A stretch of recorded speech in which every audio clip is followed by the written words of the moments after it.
Lucas 12, do 13 ao 21, que diz assim: Nesse ponto, um homem que estava no meio da multidão lhe falou: Mestre, ordena ao meu irmão que reparta comigo a herança.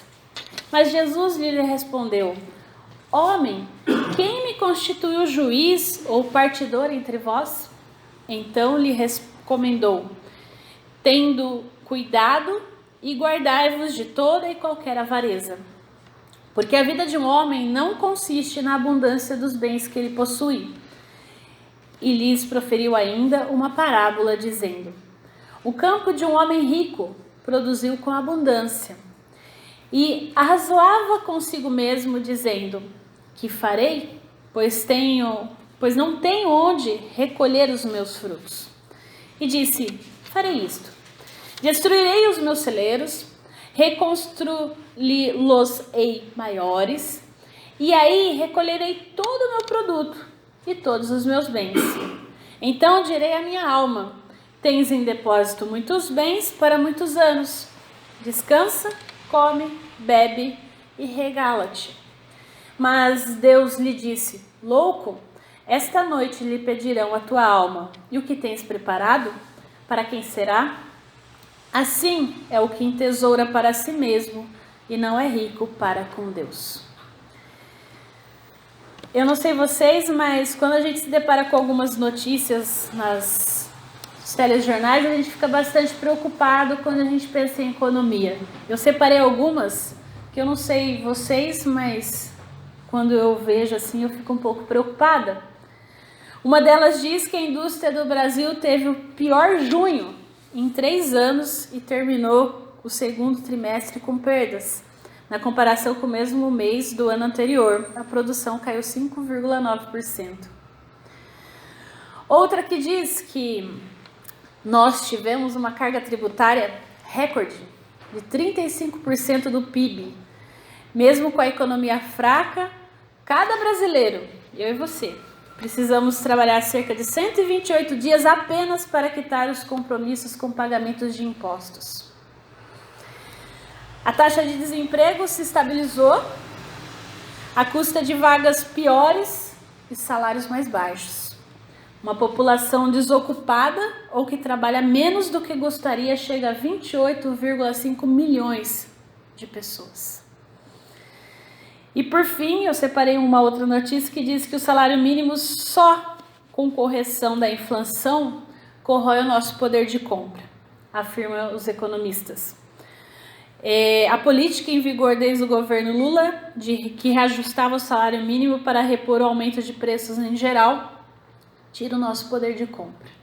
Eu não sei você, mas eu tenho sentido isso.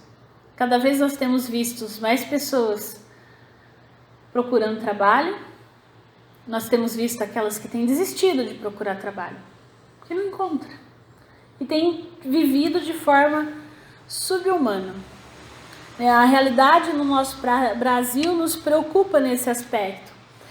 E como pensar então as nossas vidas e os nossos valores diante de um quadro econômico tão estável, se não desesperador? É o que a gente precisa parar para pensar.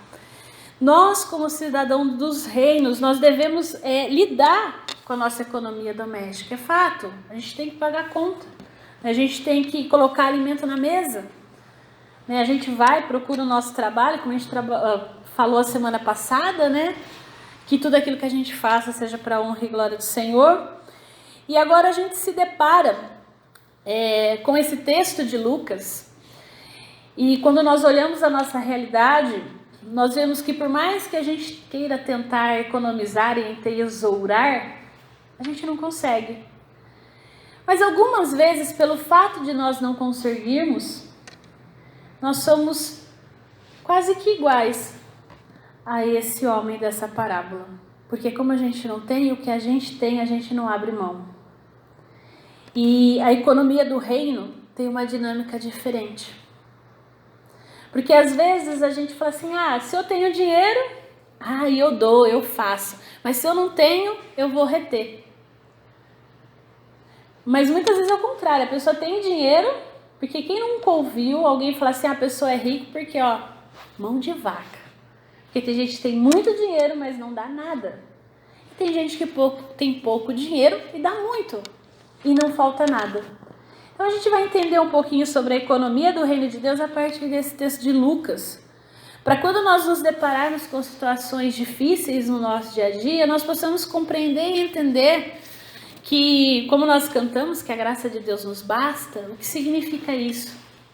Porque nós não podemos ignorar que nós vivemos num mundo em que a economia, em que o dinheiro é necessário, mas a gente vai entender que o que Deus tem para nós é interessante porque é uma ideia aí que faz um contraponto sobre a economia do acúmulo e do egoísmo e a economia do amor e da solidariedade.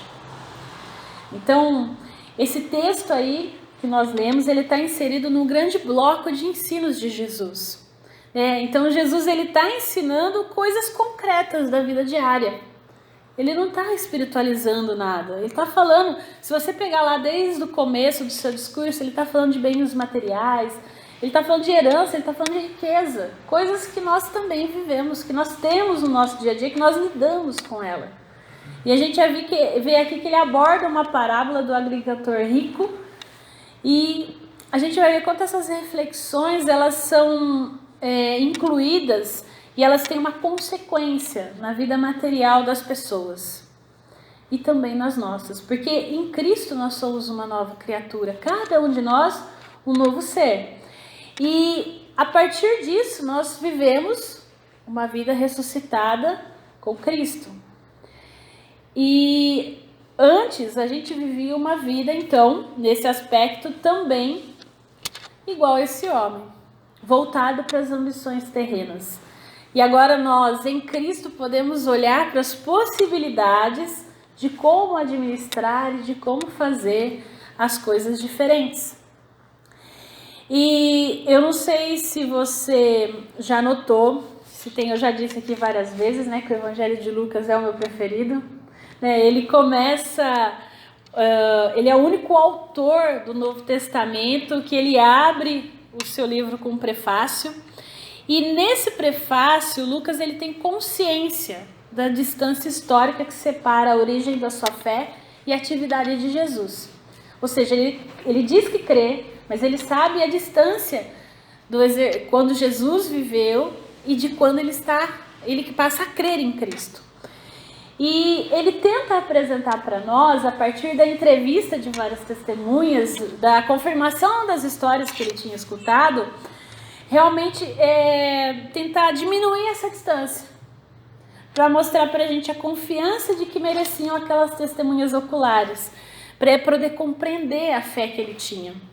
E isso vale para nós também, distantes 2019 anos, talvez mais, talvez menos, né, de Cristo.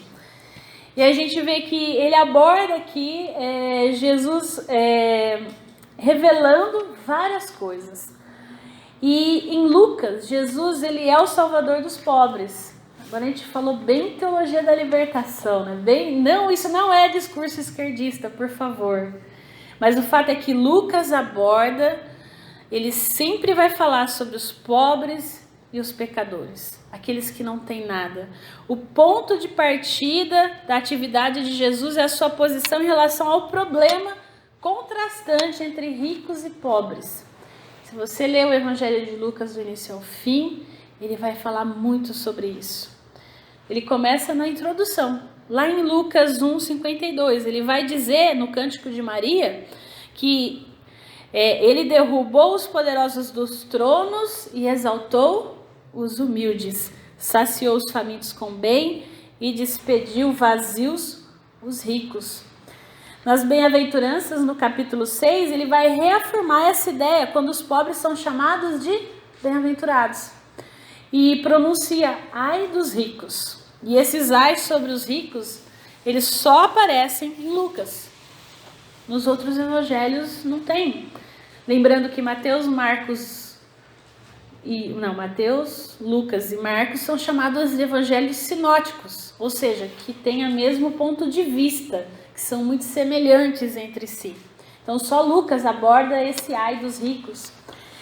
Depois a gente vai ver também que Lucas, ele trabalha tanto essa questão da concretude da vida, que ele vai apresentar várias parábolas sobre a riqueza.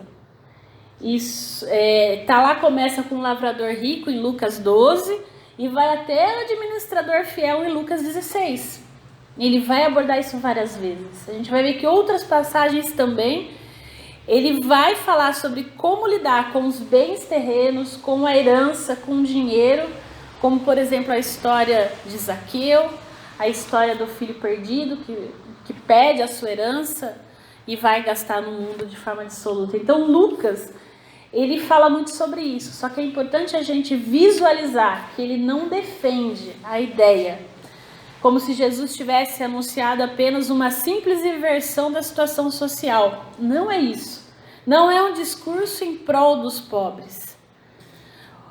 O rico não perde pelo fato de ser rico, e nem o pobre se salva pelo fato de ser pobre.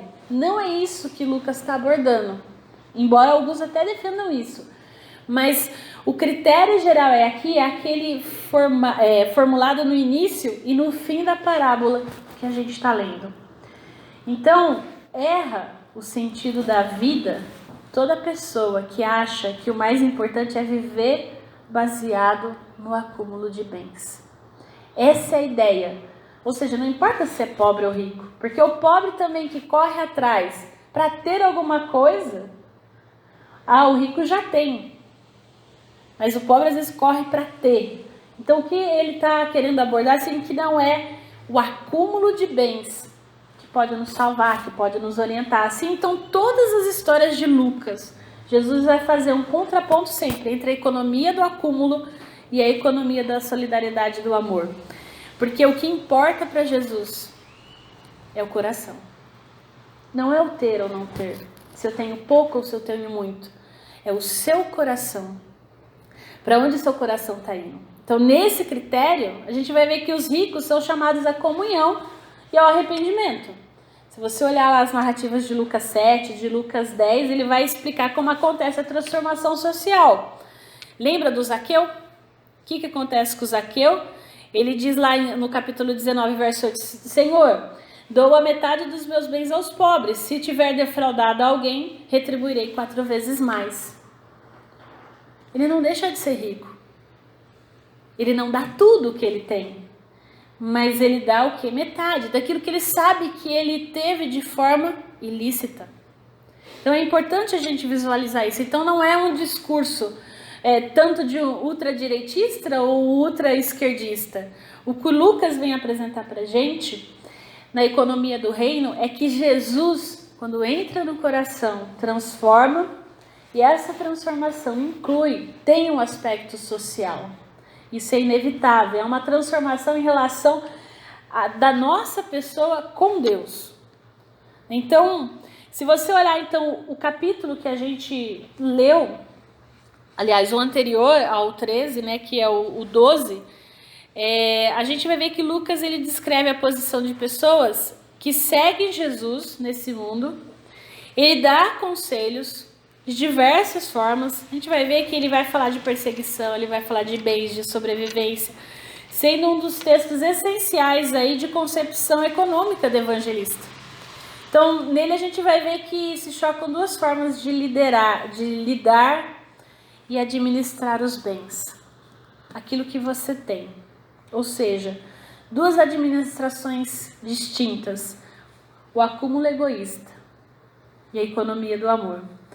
A cena do episódio que narrado aqui, ela acontece num contexto de multidão.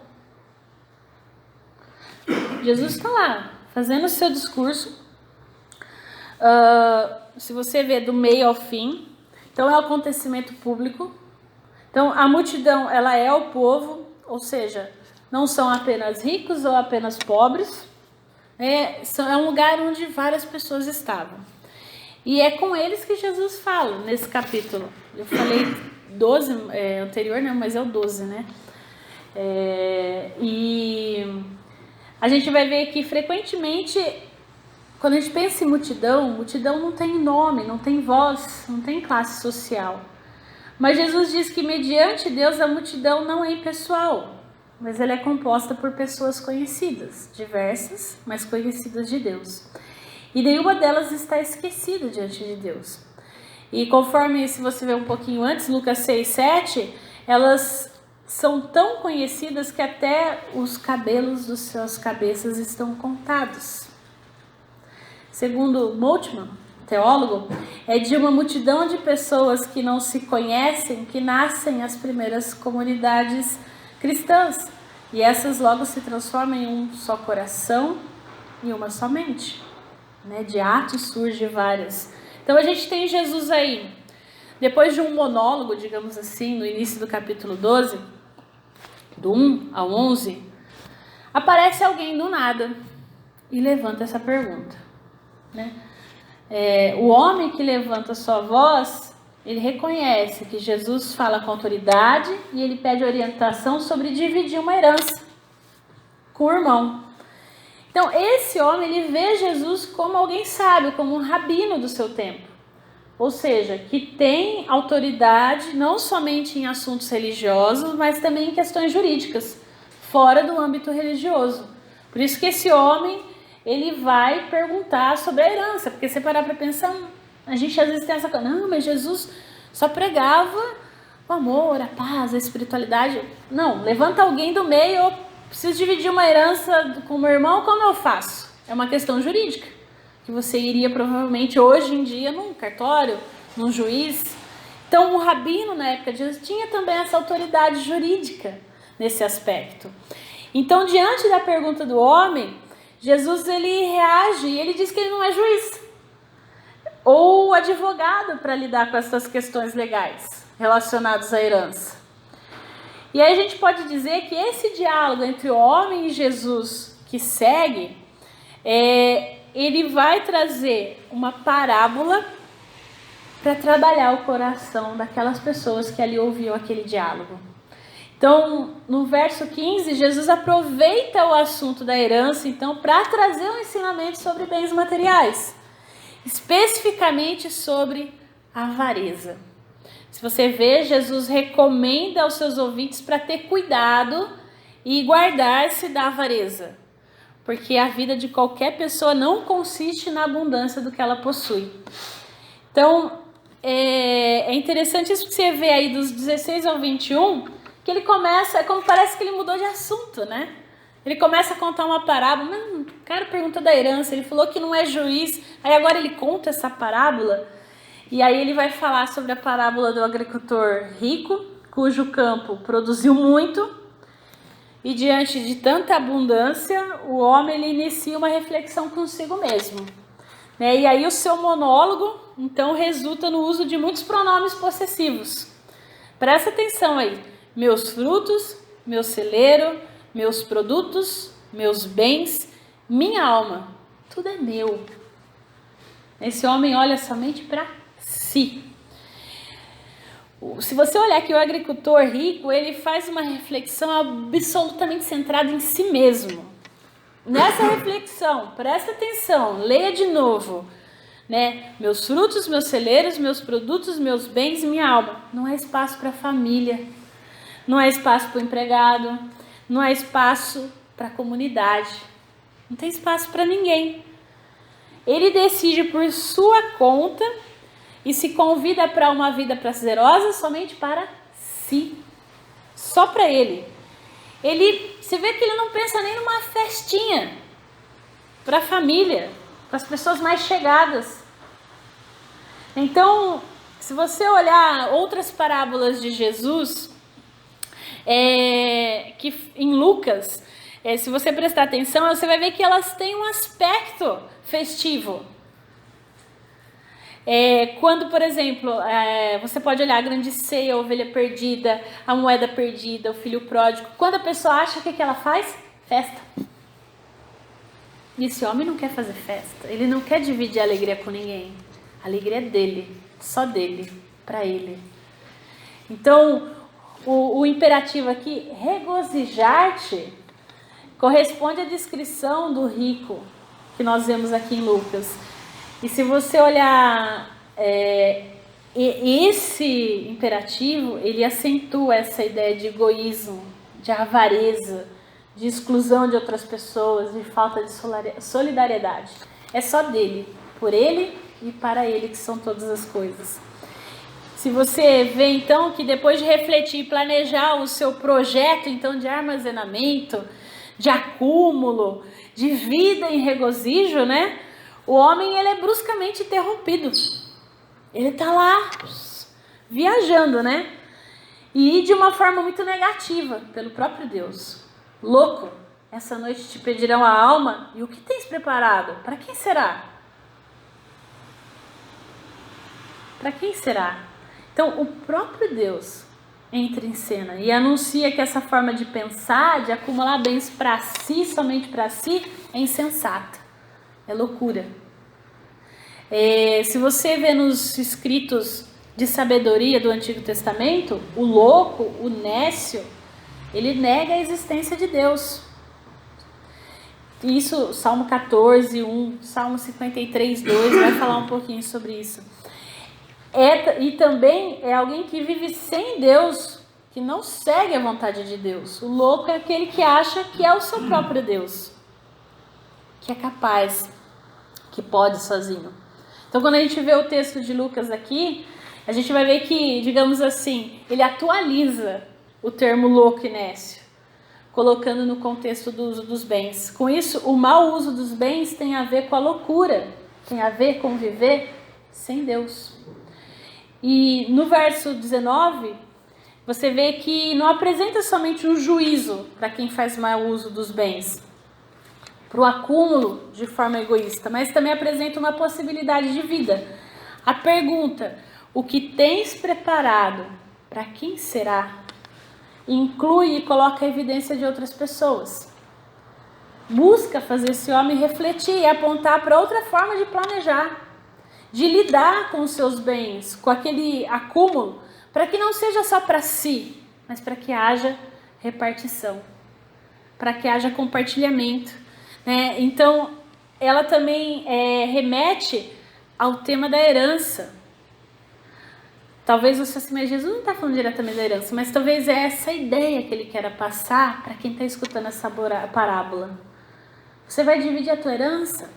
Ok, você quer dividir, ficar com ela, o teu irmão ficar com a outra parte? Lembrando que naquela época o primogênito, ou seja, o primeiro filho, ele recebia metade.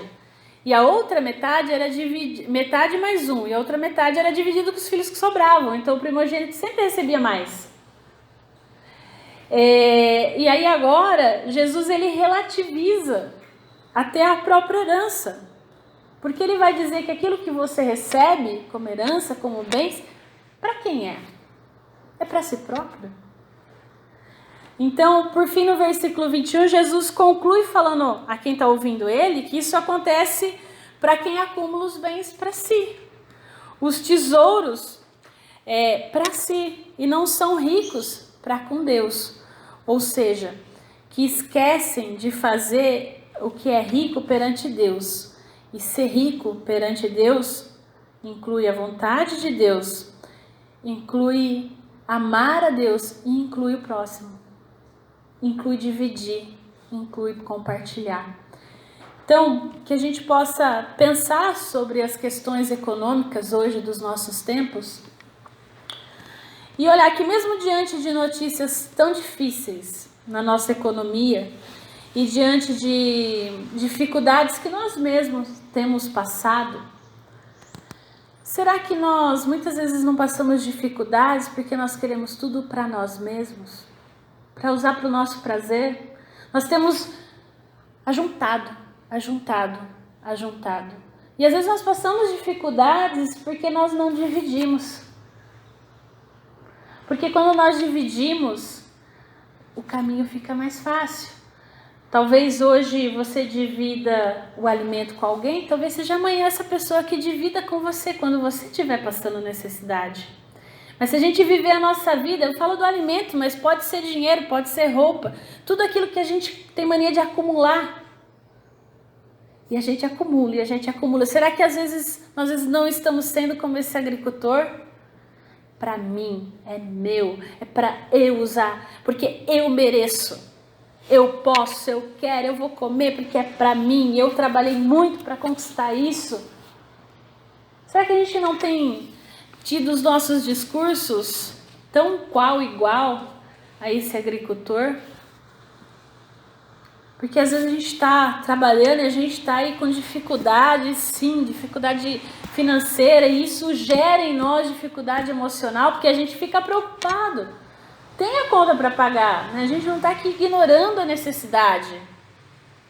Mas será que a gente não tem, às vezes, acumulado com coisas somente para nós e não temos dividido? Para quem é que você tem feito? Por isso que Jesus se preocupa com o coração. Porque é no coração que está a verdadeira intenção. Então, o reino de Deus que Jesus antecipou, que ele anunciou, que ele praticou, parte de uma economia diferente do que nós temos visto hoje. Não é a economia do eu, quanto mais eu tenho, mais eu posso. Diante de Deus, ser rico não é ter dinheiro. Ser rico em Deus realmente é estar envolvido com uma vida em comunidade. A economia do reino, a gente poderia dizer que na economia do reino, o oposto da riqueza não é a pobreza, mas a vida em comunidade. É o compartilhar o que se tem. Isso é ser rico. E talvez a gente fique tão preocupado em buscar, em fazer as coisas, e a gente esteja tão preocupado com a economia do nosso dia, e não, como tá feia a coisa, eu tenho que guardar. Eu vou guardar, eu não vou dividir. E eu começo a juntar. E talvez chegue momentos que a gente acha, que beleza, agora eu só vou curtir a vida. Eu vou fazer.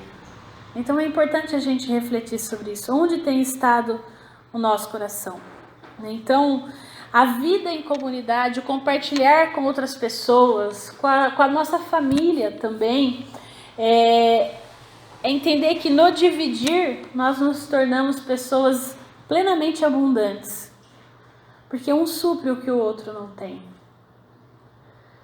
Pode ser uma informação, pode ser um pedaço de pão, pode ser 10 reais, pode ser atenção, pode ser afeto, carinho. Muitas vezes nós necessitamos de tantas coisas e às vezes a gente reduz isso a dinheiro. Mas quando a gente pensa em economia, naquilo que a gente tem buscado, é importante a gente pensar que o viver comunitário realmente nos auxilia, nos ampara nas nossas necessidades, nos nossos cuidados. Uma comunidade que tem um só coração e uma só alma, como eu já disse, é uma comunidade de confiança. Onde algo assim acontece, se experimenta a presença de Deus.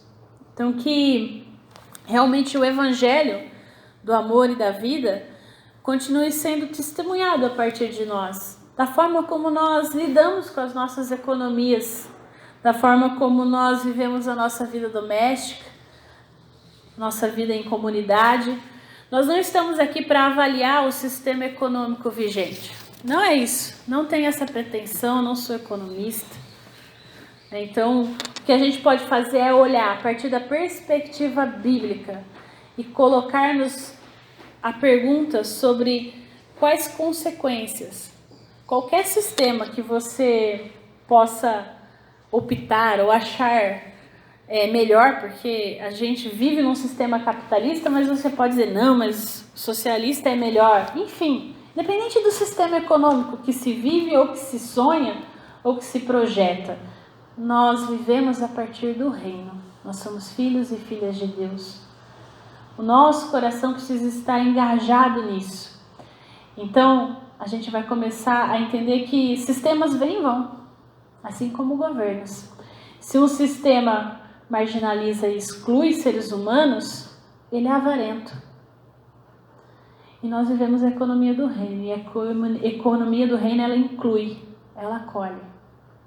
Que Deus possa nos sustentar, para que nós não vivamos de forma egoísta, pensando eu, na minha necessidade apenas. mas que nós possamos olhar para os lados, que nós possamos valorizar as pessoas sem avareza, sem mesquinheza, né? Mas que a gente possa ter um coração grato, um coração bondoso, um coração transbordante como o nosso Deus. Que a gente não fique preso a sistemas, se a economia vai bem ou vai mal. A gente pode até se preocupar por algum momento, mas que o nosso coração esteja em Cristo, porque vivendo em comunidade, fortalecidos, nós conseguimos superar tudo isso. Porque nós não vivemos para nós mesmos, mas para aquele que nos chamou. E nele nós olhamos e vemos a necessidade um dos outros. E nós não precisamos viver com medo, sozinhos, isolados. Que realmente nós não possamos entrar naquela vibe de que eu sou uma pessoa completamente só e eu preciso me garantir. Que você lembre que você não está só.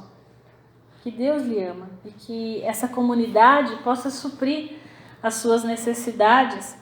Talvez ela não possa lhe responder tal qual você gostaria de antemão, né? Às vezes a gente está tão preocupado com algumas coisas e algumas demandas do nosso dia a dia que a gente gostaria assim, olha, se eu ganhar na Mega Sena resolve o problema. Será que resolve? Porque às vezes você está tão preocupado consigo mesmo, vivendo de forma tão mesquinha e avarenta, que não importa se você vai ter muito ou pouco dinheiro, porque o seu coração não está em Deus. Nós possamos realmente deixar com que Deus molde os nossos valores, que Ele molde o nosso coração conforme Ele deseja. Que a gente não pense apenas em nós, mas que na economia do reino a gente possa compartilhar, porque Ele se doou completamente para nós. Que Deus nos ajude nesse aspecto em nome de Jesus.